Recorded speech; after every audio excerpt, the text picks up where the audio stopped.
शरीरमा ल्याएर यस ठाउँमा पनि परमेश्वरको आत्मा भएर जन्मिँदै परमेश्वरको महिमाको निम्ति राज्यको सानो बिउ रोप्नुहुने, परमेश्वरको आत्मादेखि जन्मिनुहुने यसै शाखाको प्रमुख सर हजुरमा पनि शिर झुकाएर उच्च सम्मान व्यक्त गर्न चाहन्छु र धन्यवाद गर्छु पिता परमात्मा मसीह येशूको नाउँमा।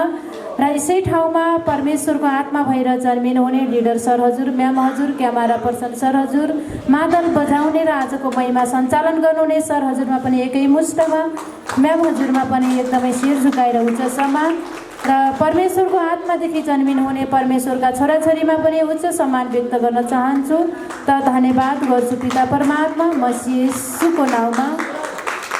परमेश्वरले हामीलाई यसै ठाउँमा, यसै परमेश्वरको पवित्र स्थानमा त्यसै लिएर आउनु भएको छैन, त्यसै यो ठाउँमा डोर्याउनु भएको छैन।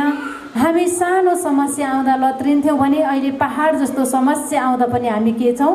बलियो छौँ, ढुक्क छौँ।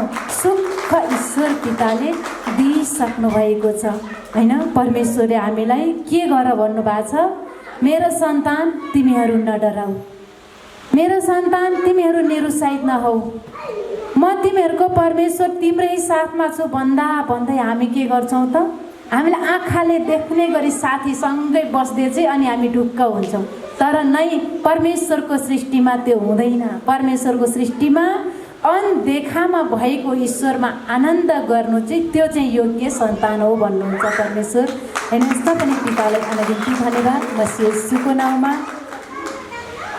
परमेश्वरले हामीलाई धेरै ठाउँ, धेरै कष्टबाट, लगभग मलाई पनि धेरैवटा मृत्युको नजिकबाट निकाल्नु भएको छ।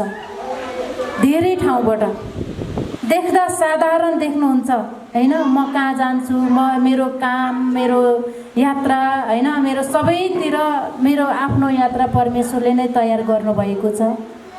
धेरैवटा ठाउँबाट पनि परमेश्वरले मलाई मृत्युको मुखबाट निकाल्नु भएको छ, मृत्युबाट मलाई ओकलिदिनु भएको छ, ताकि त्यसको योजनालाई असफल र पिताको शक्तिलाई सफल पिताले बनाइराख्नु भएको छ।